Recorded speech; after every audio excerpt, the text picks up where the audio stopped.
Di situ dia melihat ada sosok perempuan tua. Pak Gito itu melihat persis wajah dari perempuan tua ini. Di bawah matanya itu menghitam dan bibirnya itu sudah terlihat pecah-pecah. Tapi yang membuat Pak Gito aneh, si perempuan tua ini pakai kafan. Jadi dia ini penampakannya seperti pocong, hanya saja di bagian atas itu terlepas. Jadi kelihatan rambutnya itu terurai. Pak Gito itu tetap diam. Gak lama kemudian dari belakang sosok perempuan ini bilang, "Tok, tok, tok."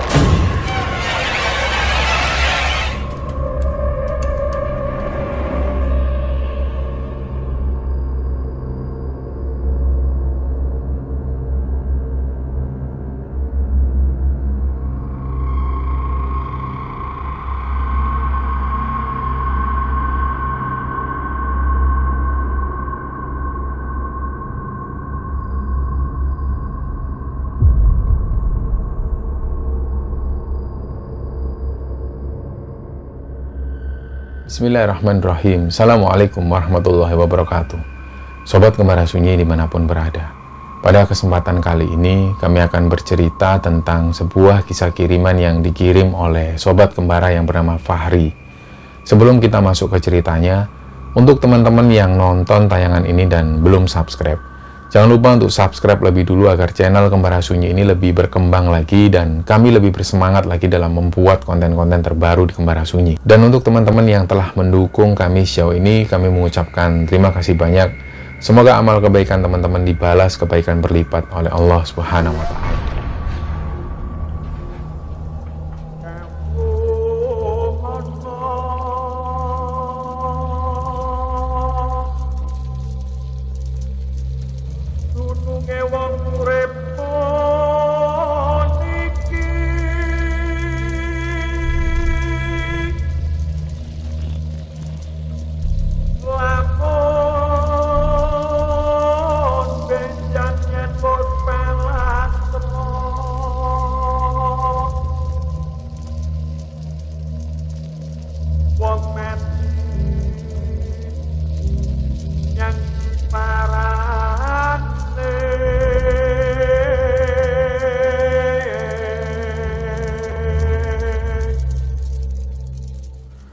Ya, untuk cerita kali ini, pengirim ceritanya ini namanya Fahri. Saat ini Fahri tinggal di Kendal, Jawa Tengah, dan dia cerita tentang pengalaman orang tuanya, pengalaman bapaknya yang bernama Pak Gito. Jadi Pak Gito ini dulu pernah menjadi seorang penggali kubur selama hampir kurang lebih 10 tahunan. Ceritanya pada tahun 87, Pak Gito ini menikah dengan seorang perempuan, dan 1 tahun kemudian lahirlah anak laki-lakinya, yaitu si Fahri ini. Nah, Pak Gito dan istrinya ini tinggal di satu desa yang kita sebut nama desanya ini Desa Pring. Nah, sebetulnya Pak Gito sendiri asalnya bukan dari Desa Pring ini, tapi dari kabupaten lain, karena dari Desa Pring ini adalah rumah orang tua dari istrinya Pak Gito. Nah, kebetulan istrinya Pak Gito ini punya orang tua yang sudah meninggal. Dan pada saat itu rumahnya ini kosong, nggak ditempati. Karena istri dari Pak Gito itu adalah anak tunggal dan nggak punya saudara lagi di sana. Jadi mereka pun tinggal di rumah itu. Nah, selama tinggal di sana, waktu itu di awal-awal pernikahan mereka, pada saat si Fahri ini usianya 1 tahun lebih, Pak Gito ini belum punya pekerjaan tetap. Nah, ada saudara dari Pak Gito yang waktu itu pernah menjanjikan ada pekerjaan di Kalimantan. Tapi masalahnya waktu itu sampai ditunggu beberapa bulan kemudian, kabar ini nggak juga muncul. Ternyata belakangan diketahui Pak Gito, proyek yang ada di Kalimantan ini belum terrealisasi. Nah, waktu itu Pak Gito ini masih bingung mau kerja apa. Jadi selama tinggal di Desa Pring itu, Pak Gito mengerjakan apapun yang bisa dikerjakan. Kadang-kadang diajak tetangga untuk mengerjakan rumah, Pak Gito ikut. Nah, pada waktu itu, siang ini istrinya itu menuju ke pasar. Pulang-pulang dari pasar, istrinya Pak Gito mengabarkan ada lowongan pekerjaan yang letaknya ada di desa sebelah. Kita sebut namanya Desa Tebu. Nah, di desa itu dibutuhkan seorang penjaga makam dan juga seorang penggali kubur.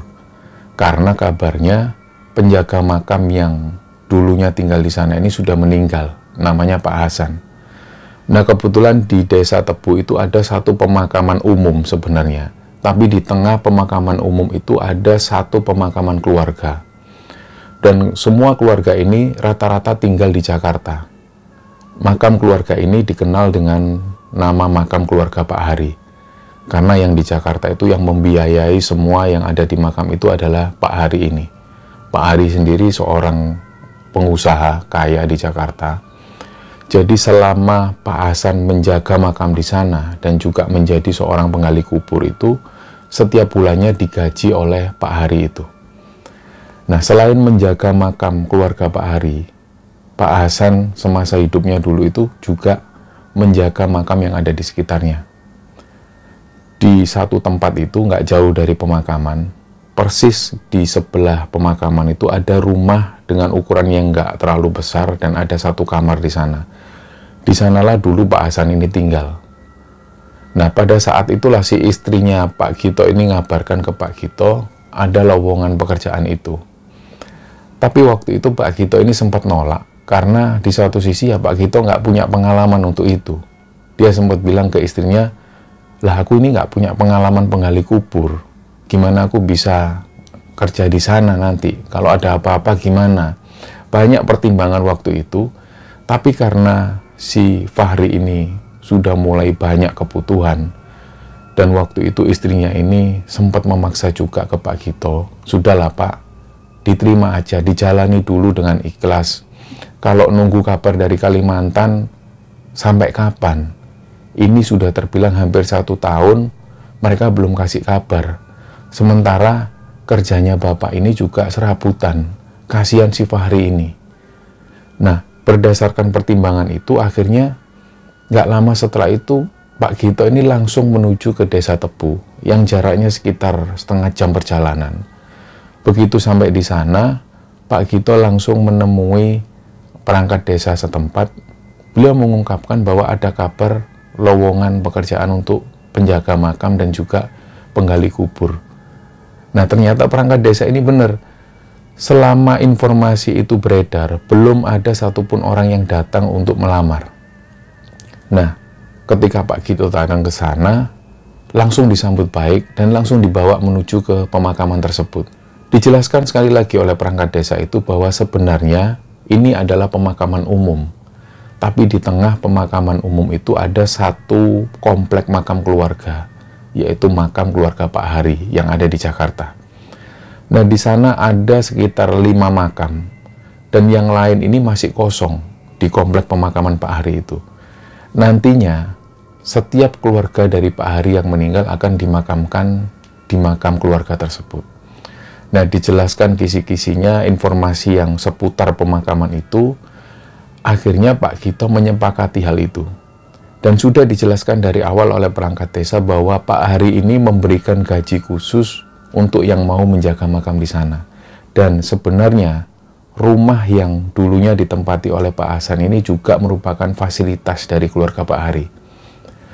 Nah, berdasarkan itu juga akhirnya Pak Gito menerima. Beberapa hari setelah keputusan Pak Gito itu, Pak Gito masih tinggal di Desa Pring bersama istrinya. Jadi mereka belum pindah. Sampai kemudian 2 minggu berlalu, barulah ada kabar dari perangkat desa dari Desa Tebu itu mengabarkan ke Pak Gito bahwa hari itu ada yang meninggal di desanya. Langsunglah Pak Gito ini menuju ke Desa Tebu dan mulai menggali makam untuk yang pertama kalinya. Ternyata hal itu di luar ekspektasi dari Pak Gito. Yang awalnya Pak Gito berpikir menggali kubur adalah kegiatan yang sangat sulit dilakukan oleh Pak Gito karena dia sendiri nggak punya pengalaman untuk itu. Ternyata di sana itu banyak sekali warga desa yang membantu. Dan terutama banyak sekali pemuda-pemuda Karang Taruna ini yang siap membantu menggali kubur. Jadi sebenarnya ketika sampai di makam itu, Pak Gito ini tugasnya nggak terlalu berat. Jadi beliau hanya menggali beberapa tanah, kemudian dilanjutkan oleh pemuda-pemuda Karang Taruna itu. Dan mereka saling bercanda satu sama lain.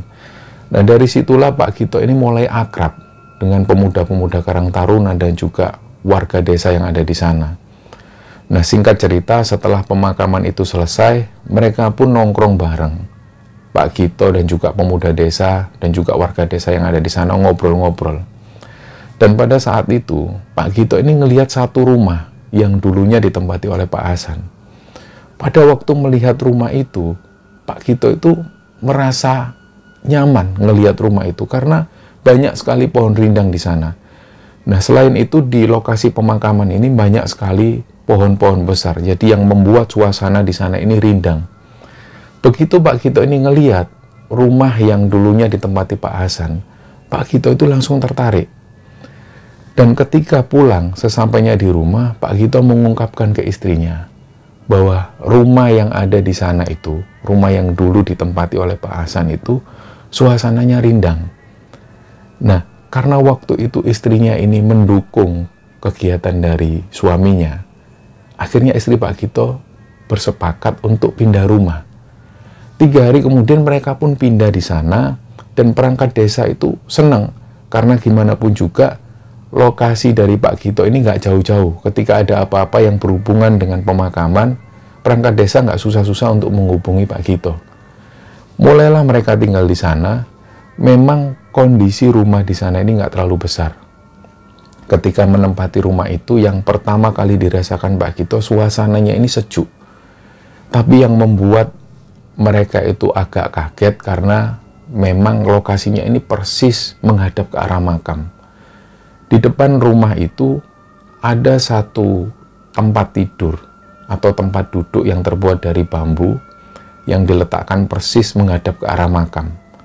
Nah, di dalam itu ada ruang tamu kecil dan ada satu kamar. Sedangkan untuk toilet, ini lokasinya ada di luar rumah. Jadi ketika mau ke toilet, mereka harus keluar rumah dan di situ sudah bisa melihat makam-makam yang ada di sekitarnya. Nah, awal-awal memang Pak Gito dan juga istrinya ini merasa agak takut dan agak ngeri, karena gimana pun juga mereka ini tinggal di area pemakaman. Malam pertama mereka lalui dengan baik-baik saja, nggak ada gangguan apapun. Bahkan pada waktu itu Pak Gito dan istri ini merasa tenang dan nyaman tinggal di sana, karena suasananya sepi dan jauh dari keramaian. Nah, 1 minggu berlalu, mulailah ada kabar ada orang yang meninggal. Jadi Pak Gito seperti biasa langsung menuju ke pemakaman. Beliau mulai menggali kubur. Dan seperti biasa, banyak warga desa ini yang membantu, termasuk juga pemuda-pemuda Karang Taruna itu. Nah, setelah itu singkat cerita Pak Gito pun kembali pulang dan beraktivitas seperti biasa. Jadi ketika nggak ada orang yang meninggal, Pak Gito tetap pergi ke makam dan membersihkan area-area sekitar makam, terutama areal makam keluarga besar Pak Hari itu. Setelah kegiatan itu selesai, Pak Gito pun kembali pulang dan bercengkrama dengan istrinya. Sampai satu ketika ada kabar bahwa ibu dari Pak Hari ini meninggal. Nah, siang itu ketika dikabarkan oleh keluarga dari Pak Hari, Pak Gito pun mulai bersiap-siap. Di situ seperti biasa sudah kumpul beberapa orang yang membantu Pak Gito, termasuk beberapa pemuda desa. Jadi ketika mereka ngobrol-ngobrol, ditunggulah jenazah ini sampai sekitar jam 2 siang. Ternyata jenazah dari ibunda Pak Hari ini belum juga datang. Sampai sekitar jam 4 sore, barulah ada mobil jenazah yang datang berhenti persis di depan pemakaman itu. Langsung banyak orang yang berbondong-bondong mengangkat jenazah dari ibunya Pak Hari itu menuju ke pemakaman. Nah, singkat cerita seperti biasa, Pak Gito ini turun ke liang lahat beserta bersama keluarga dari Pak Hari. Di situ juga ada beberapa pemuda Karang Taruna yang membantu. Nah, setelah jenazah ini diletakkan, Pak Gito pun kembali naik, dan singkat cerita pemakaman ini pun selesai. Nah, sore itu sekitar jam 6 maghrib, Pak Gito baru bisa kembali pulang dan beliau pun mandi-mandi. Jadi pada saat setelah mandi itu, baju yang tadinya dipakai untuk memakamkan itu diletakkan di gantungan baju. Setelah itu Pak Gito makan dan ngobrol sebentar dengan istrinya. Kemudian Pak Gito ini tidur. Nah, karena ada kebiasaan dari Pak Gito, pada saat Pak Gito tinggal di rumah itu, beberapa kali Pak Gito ini senang tidur di luar. Di luar itu ada bangku panjang yang terbuat dari bambu, biasanya Pak Gito tidur di sana. Nah, malam itu, Pak Gito tidur di depan rumah itu sambil melihat ke arah pemakaman. Seperti biasa, Pak Gito menyalakan obat nyamuk, mulailah Pak Gito hanya pakai selimut sarung, dan Pak Gito pun tertidur malam itu. Nah, ternyata di tengah-tengah tidurnya, Pak Gito itu ngerasa kayak ada orang yang duduk persis di sampingnya. Begitu Pak Gito buka mata, di situ dia melihat ada sosok perempuan tua. Pak Gito itu ngelihat persis wajah dari perempuan tua ini. Di bawah matanya itu menghitam, dan bibirnya itu sudah terlihat pecah-pecah. Tapi yang membuat Pak Gito aneh, si perempuan tua ini pakai kafan, jadi dia ini penampakannya seperti pocong, hanya saja di bagian atas itu terlepas, jadi kelihatan rambutnya itu terurai. Dan sosok perempuan tua ini cuma diam sambil ngelihat ke arah Pak Gito. Nah, disitulah Pak Gito ini awalnya kaget. Begitu Pak Gito kaget, langsung masuk ke dalam rumah dan langsung tidur di samping istrinya. Karena istrinya ini curiga, tanyalah istrinya, "Kamu kenapa, Pak, kok tiba-tiba lari kayak gitu?" Nah, Pak Gito tahu kalau istrinya ini adalah orang yang agak penakut. Jadi, Pak Gito sama sekali nggak mau membuat takut istrinya. Pada saat situasi seperti itu, Pak Gito tetap diam, nggak ngomong apapun. Pak Gito cuma ngomong, "Di luar banyak nyamuk, nggak bisa tidur." Akhirnya Pak Gito pun melanjutkan tidur. Nah, begitu Pak Gito tidur dan menghadap ke arah tembok, sedangkan istrinya itu menghadap ke arah sebaliknya. Nggak lama setelah itu Pak Gito ini ngelihat sosok pocong tadi, perempuan tua tadi, tidur persis di depan Pak Gito. Jadi begitu Pak Gito ini buka mata, sosok perempuan tua ini persis ada di depan Pak Gito, sambil menatap ke arahnya Pak Gito. Nah, disitulah Pak Gito ini lagi-lagi kaget, dan langsung Pak Gito membalikkan badannya ke arah istrinya. Nah, untungnya waktu itu istrinya ini nggak tahu. Jadi istrinya tetap tertidur. Sementara ketika Pak Gito ini menghadap ke arah istrinya, sosok perempuan ini masih ada di belakang Pak Gito. Pak Gito itu tetap diam. Gak lama kemudian dari belakang sosok perempuan ini bilang, "Toh, toh, toh." Pak Gito ini nggak berani noleh. Dia tetap diam dan menghadap ke arah istrinya. Nah, kejadian itu berlalu sampai sekitar 2 menit. Gak lama setelah itu, sosok perempuan tua ini sudah nggak ada lagi. Nah, sampai pagi harinya, Pak Gito belum cerita ke istrinya. Pak Gito ini tahu kalau istrinya penakut. Pak Gito nggak mau ketika Pak Gito cerita ini istrinya takut dan nggak mau lagi tinggal di sana. Jadi Pak Gito cuma diem. Nah, siang itu Pak Gito ini berpikir, yang kemarin malam itu sosok siapa perempuan tua itu? Pak Gito ini sama sekali nggak tahu itu siapa dan kenapa kok sosok perempuan tua ini tiba-tiba datang nakut-nakutin seperti itu. Padahal selama tinggal di rumah itu, Pak Gito ini sama sekali nggak pernah mengalami kejadian yang aneh. Itulah untuk pertama kalinya Pak Gito mengalami kejadian yang benar-benar horor dalam hidupnya. Ternyata malam harinya, Pak Gito ini berencana mau tidur di luar. Tapi karena Pak Gito ini sudah takut dengan kejadian yang kemarin malam, Pak Gito pun mengurungkan niatnya. Jadi beliau tidur di dalam kamar bersama istrinya.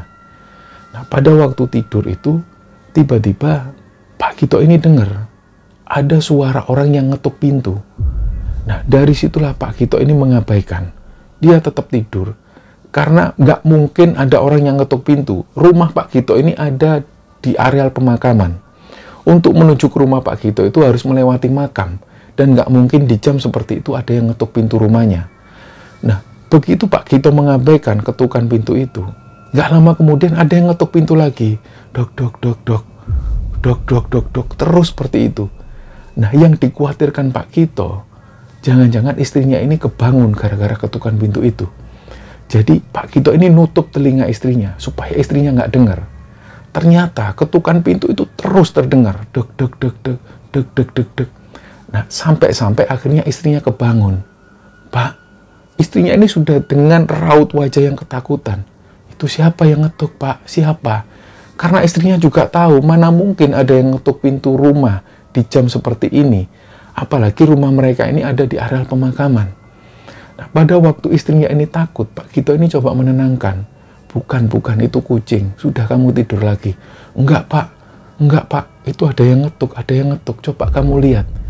Nah, akhirnya supaya istrinya ini tenang, Pak Gito pun beranjak dari tempat tidurnya. Dia coba buka pintu. Ternyata begitu pintu dibuka, sosok perempuan tua yang semalam dilihat Pak Gito ini sudah duduk dan menghadap ke arah makam. Nah, dari situlah karena Pak Gito ini sebel, ditanyalah, "Mbah, jenengan iki wonten perlu nopo? Lapo kok ganggu kulo? Wonten nopo?" Lah, si sosok perempuan tua ini tetap dengan penampilan yang seperti itu. Dengan pakai pocong, tapi bagian atasnya ini sudah terlepas. Dan rambutnya itu terurai. Beliau itu cuma diam, menghadap ke arah makam. Dan gak lama kemudian dengan mulut yang menganga, sosok perempuan tua ini noleh ke arah Pak Gito. Jadi Pak Gito itu bisa melihat persis wajah dari perempuan tua ini. Di bawah matanya itu menghitam. Dan bibirnya itu terlihat pecah-pecah. Sosok perempuan tua ini cuma melihat ke arah Pak Gito tanpa ngomong apapun. Karena Pak Gito ini sudah terlanjur takut dengan sosok perempuan tua ini, akhirnya Pak Gito kembali masuk, ditutuplah pintu rumahnya. Begitu kembali ke kamar, istrinya tanya, "Siapa, Pak?" "Gak ada siapa-siapa, sudah tak bilang kucing. Udah, kamu tidur lagi." Nah, tidurlah mereka. Ternyata begitu istrinya ini tidur, istrinya itu teriak, "Pak! Pak!" Dan waktu itu Pak Gito secara otomatis noleh ke arah pintu. Di situ dia ngelihat sosok perempuan tua ini sudah ada di dalam kamar. Dan posisinya seperti ini, dia masih memakai baju pocong dan dengan atasan yang terbuka, rambut terurai. Sosok perempuan tua ini sambil menggoyang-goyangkan badannya seperti ini. Itulah yang membuat istrinya ketakutan. Sampai waktu itu istri Pak Gito ini pingsan.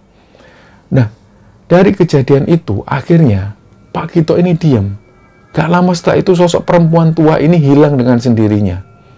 Keesokan harinya, istrinya Pak Gito ini gak mau lagi tinggal di sana. Nah, akhirnya ketakutan Pak Gito ini pun terjadi. Dia coba menenangkan lagi ke istrinya. "Sudahlah, Dek, yang kamu lihat itu ya wajar. Kita ini tinggal di areal pemakaman. Sudah, kamu gak perlu takut. Nanti biar tak cari penyebabnya. Kenapa sosok perempuan tua itu sampai menakut-nakuti kita. Toh selama ini kita tinggal di sini gak pernah ada gangguan apapun. Baru kali ini kan." Nah, istrinya itu cuma diam. "Sudahlah, Pak, kamu coba cari orang yang paham tentang ini." Nah, siangnya Pak Gito ini bingung hubungi siapa. Dan waktu itu ada beberapa pemuda Karang Taruna yang datang. Tiba-tiba mereka main ke rumah Pak Gito. Nah, pada saat itu Pak Gito seperti biasa menyambut, dibuatkan minuman dan mereka pun ngobrol. Nah, dalam obrolan itu, dalam candaan mereka itu, di tengah-tengah obrolan ada satu orang pemuda yang bilang, "Weh, wingi sopo sing ngelebokno nang sae Pak Gito ngaku." Lah, awalnya Pak Gito ini nggak paham apa yang mereka bicarakan. Akhirnya mereka itu saling bercanda satu sama lain. "Weh, kowe ngaku, ayo, sopo sing ngelebokno nang sae Pak Gito." Pada saat mereka bercanda seperti itu, Pak Gito ini tanya, "Kalian ini ngomong apa? Ngomongin apa?" "Itu loh, Pak, kemarin ada yang iseng ke sampean." "Iseng apa toh?" "Ada yang masukkan tali pocong ke sakunya jenengan." "Wah, kalian itu kalau guyon yang bener. Siapa yang masukkan?" "Ini loh, Pak, si Andi." "Bener toh, Andi?" "Iya toh, Pak, kemarin itu saya disuruh sama anak-anak." Lah, dari situlah Pak Gito tanya, "Itu yang waktu memakamkan jenazahnya siapa?" "Yaitu ibunya Pak Hari itu yang kapan hari." Waduh, kebangetan kalian itu. Akhirnya dari situ Pak Gito ini langsung nyari baju yang pernah dipakai oleh Pak Gito waktu itu. Begitu dicari, baju yang pernah dipakai Pak Gito pada saat memakamkan ibunya Pak Hari itu masih tergantung di gantungan baju. Begitu diambil ternyata benar. Di dalam sakunya Pak Gito itu ada tali pocong. Nah, dari situlah Pak Gito ini sadar. Mungkin karena ini sosok perempuan tua itu datang nakut-nakuti dia dan istrinya. "Wes, ayo kalian tanggung jawab. Ikut aku ke makamnya ibunya Pak Hari. Ini kita masukkan ke makamnya lagi. Aku 2 hari itu didatengin sosok perempuan tua. Kalian enak nggak ditakut-takutin. Lah, aku ini sama istriku sampai takut." "Ya, Pak, ngapunten, Pak. Anak-anak biasanya dulu gitu. Kalau guyon-guyon sama almarhum Pak Hasan juga gitu. Waduh kalian itu, ayo. Akhirnya mereka menuju ke makam ibunda Pak Hari. Dan makam itu digali nggak seberapa dalam, dan tali pocong itu dimasukkan dan ditanam lagi di sana. Gak lama setelah itu Pak Gito bilang ke anak-anak pemuda itu, ayo jangan lupa doa, kita minta maaf ke almarhumah karena kita sudah berbuat lancang. Berdoalah mereka di sana, dan setelah itu mereka kembali ke rumah Pak Gito. Pak Gito menjelaskan sekali lagi, Mbok ya lain kali itu kalian kalau bercanda jangan kayak gitu. Aku ini 2 hari didatengin sosok itu, sampai istriku ini ketakutan. Akhirnya pemuda-pemuda ini pun minta maaf. Nggih Pak, ngapunten Pak, kami nggak akan melakukan hal itu lagi lah Pak. Ya sudahlah kalau gitu. Mereka pun pulang. Nah sore itu istrinya ini datang, dijelaskan oleh Pak Gito kronologisnya seperti apa, dan Pak Gito berjanji bahwa sosok ini nggak akan datang lagi Bu. Sudah, aku janji ke kamu, sudah beres semua. Bener loh Pak, kalau sampai ada apa-apa lagi aku nggak mau tinggal di sini. Ya sudah, percaya sama aku. Nah malam itu Pak Gito seperti biasa, karena beliau sudah yakin bahwa nggak ada gangguan lagi. Jadi Pak Gito malam itu tidur di luar rumah. Beliau tidur di kursi yang terbuat dari bambu itu yang ada di luar. Seperti biasa beliau nyalakan obat nyamuk dan berselimutkan sarung. Beliau pun tidur. Gak lama setelah itu, sekitar jam 12:30, Pak Gito ini dengar ada suara perempuan yang nangis dari arah tengah-tengah makam. Suara tangisan perempuan itu nangis terus-menerus. Sampai-sampai Pak Gito ini kebangun. Ini siapa malam-malam kok nangis? Masa iya aku diganggu sosok perempuan yang sama?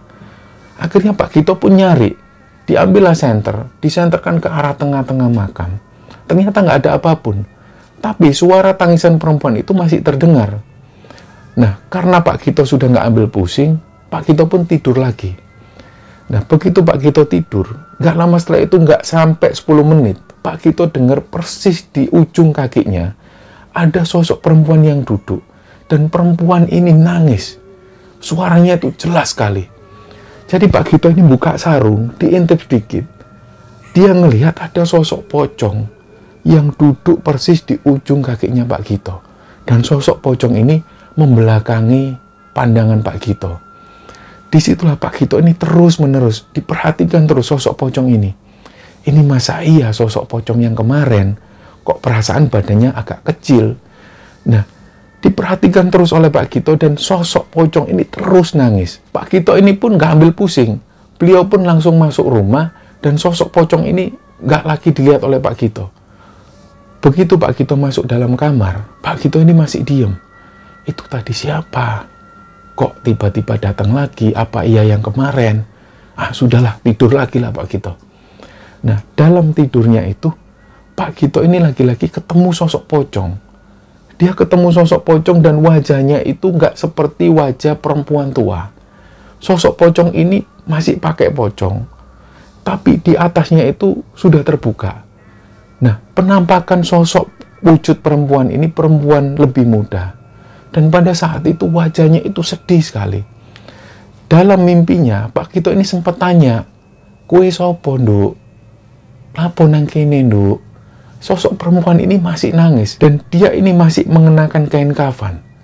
Nah, Pak Gito tanya terus. Nggak lama setelah itu, sosok perempuan ini tiba-tiba pergi menjauh dan menghilang. Keesokan harinya, Pak Gito beraktivitas seperti biasa. Beliau menuju ke pemakaman, dan beliau membersihkan makam seperti biasa. Siang itu beliau kembali pulang. Nah, pada waktu itu, istrinya ini nggak ada di rumah. Jadi Pak Gito cuma sendirian di rumah. Nah, begitu istrinya ini pulang, istrinya cerita, "Pak, itu loh Pak, anaknya Pak Kosim yang di desa Pring, di desaku itu meninggal." "Loh, itu kan masih muda, Bu." Pak Gito ini tanya, karena Pak Gito nggak seberapa kenal, tapi tahu orangnya seperti apa. Karena Pak Gito ini bukan asli penduduk desa Pring, jadi yang lebih tahu adalah istrinya. Waktu itu istrinya cerita seperti itu. Nah, setelah dapat kabar dari istrinya itu, akhirnya mereka berdua ini pun pergi takziah ke sana. Begitu sampai di sana, sudah banyak orang. Dan jenazah dari almarhumah anak Pak Kosim ini sudah dimakamkan. Nah, setelah itu Pak Gito kembali pulang. Seperti biasa, Pak Gito ini tidur di depan rumah, di bangku panjang itu. Pada saat tidur, lagi-lagi Pak Gito ini dengar ada suara perempuan yang nangis. Begitu Pak Gito bangun, dia ngelihat ada sosok perempuan. Sosok perempuan ini masih pakai kain kafan dan bagian atasnya ini kebuka. Nah, di satu sisi Pak Gito ini bertanya-tanya, ini siapa? Kenapa kok anak ini selalu datang? Tapi setelah itu, ketika Pak Gito setelah melihat sosok pocong ini, si sosok pocong ini yang perempuan ini tiba-tiba menghilang. Nah, barulah keesokan harinya, mau nggak mau Pak Gito ini terpaksa harus cerita ke istrinya. Bu, beberapa hari ini aku tuh didatengin sosok pocong. Dia ini perempuan masih muda. Lah istrinya Pak Gito itu kaget. Loh Pak, wajahnya kayak gimana? Cantik anaknya. Dia rambutnya segini. Lah langsunglah Pak Gito ini dibawa ke Desa Pring menuju ke rumah Pak Kosim. Begitu sampai di sana, langsung Pak Gito ini ditunjukkan foto si Fauzia. Gak tahu kenapa, istri Pak Gito itu tiba-tiba pingin menunjukkan foto dari si Fauzia kepada suaminya itu. Karena tiba-tiba istrinya Pak Gito itu kepikiran, jangan-jangan yang ditemui Pak Gito itu adalah si Fauzia. Nah, begitu istrinya Pak Gito ini menunjukkan foto Fauzia, Pak Gito itu kaget. Dia langsung mundur. Dia langsung bilang, loh Bu, ini yang tak lihat Bu. Ini yang tak lihat sosok anak ini. Dia yang 2 hari ini datengin aku. Bahkan sampai mimpi aku didatengin. Langsung dari situ, Pak Kosim ini tanya, kenapa? Ada apa Pak Gito? Oh enggak apa-apa Pak Kosim. Saya cuma kaget karena kan baru pertama ini saya ngeliat Fauzia. Saya nggak pernah ngelihat sebelumnya. Jadi Pak Gito ini nggak mau mengungkapkan hal itu ke Pak Kosim. Lah setelah itu mereka pun pulang. Dari rumah langsung Pak Gito ini cerita. Bu, bener Bu. Yang tak lihat selama ini tuh ternyata Fauzia. Kenapa ya Bu? Ini ada apa? Ada apa ini? Mereka bertanya-tanya. Nah, malam hari itu, Pak Gito nggak berani tidur di luar. Pak Gito tidur di dalam kamar bersama istrinya. Dan malam itu Pak Gito ini mimpi. Dalam mimpinya itu Pak Gito baru ngantar istrinya ke pasar. Pada saat pulang, Pak Gito ini mengendarai motornya. Tiba-tiba tanpa sadar Pak Gito ini menuju ke Desa Pring. Nah, pada saat mimpi itu, begitu sampai di Desa Pring, motor Pak Gito ini berhenti persis di depan rumahnya Pak Kosim. Loh, kok berhenti di rumah Pak Kosim? Begitu Pak Gito ini noleh, ternyata yang di belakang ini bukan istrinya, tapi sosok si Fauzia yang masih pakai kain kafan. Loh, Nduk, kamu kok di sini kenapa? Lah si Fauzia ini, sosok yang pakai kain kafan itu bilang, Pak, cuma Bapak yang bisa bantu saya. Sudah ya Pak, saya pulang dulu. Akhirnya yang tadinya Pak Gito ini ngelihat sosok Fauzia masih pakai kain kafan. Pada saat si Fauzia ini masuk ke rumah Pak Kosim, Pak Gito itu melihat sosok Fauzia ini pakai baju busana muslim seperti biasa. Begitu si Fauzia ini masuk, Pak Gito pun kembali pulang. Dan dalam mimpinya itu, tiba-tiba suasana ini berubah jadi malam. Suasana ini gelap. Dan Pak Gito itu ada di tengah-tengah hutan. Tidak lama setelah itu, Pak Gito langsung tiba di areal pemakaman yang nggak tahu itu di mana. Begitu sampai di sana, Pak Gito itu dengar ada suara orang yang lagi nyangkul. Lah, dideketinlah oleh Pak Gito. Begitu dideketin, ada 3 orang di sana yang lagi nyangkul makam. Nah, karena Pak Gito itu diem, nggak bisa ngapa-ngapain, dilihat terus oleh Pak Gito dari kejauhan. Nggak lama setelah itu, si 3 pemuda ini mengeluarkan mayat yang ada di dalam liang lahat. Pak Gito itu melihat dengan jelas satu sosok pemuda itu membuka kain kafannya dan mayat ini dicumbui dari atas sampai bawah.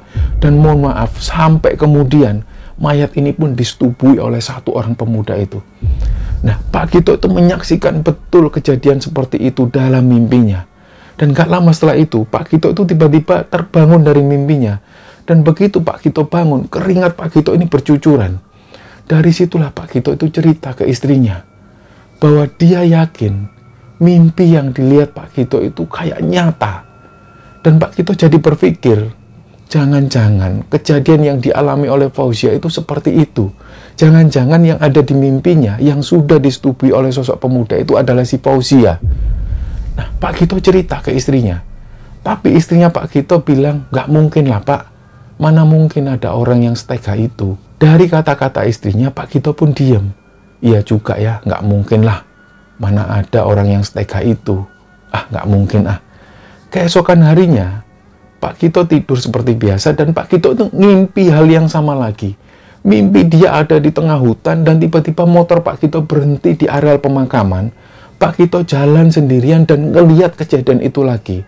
Ada 3 orang pemuda dan 1 orang pemuda ini menyetubuhi si mayat itu. Nah, setelah mimpi yang kedua itu, Pak Kito ini yakin, Bu, pasti ada kejadian yang pernah terjadi sama sosok si Fauzia itu. Dan aku yakin ada yang berbuat tidak senonoh dengan mayat si Fauzia itu. Pada waktu Pak Kito ini datang ke rumah Pak Kosim dan Pak Kito cerita semuanya, Pak Kosim ini nggak sepenuhnya percaya. Pak Kosim sendiri juga berpikiran yang sama dengan Pak Kito sebelumnya. Mana mungkin ada orang yang berbuat seperti itu? Mana mungkin ada orang yang tega dan berbuat hal gila seperti itu? Jadi Pak Kosim belum percaya. Sampai pada akhirnya malam itu, Pak Kosim ini ngimpi ketemu dengan Fauzia, anaknya itu. Si Fauzia ini datang di mimpi ayahnya, dia itu sambil nangis. Dan dia bilang ke ayahnya, ya maafin Fauzia ya.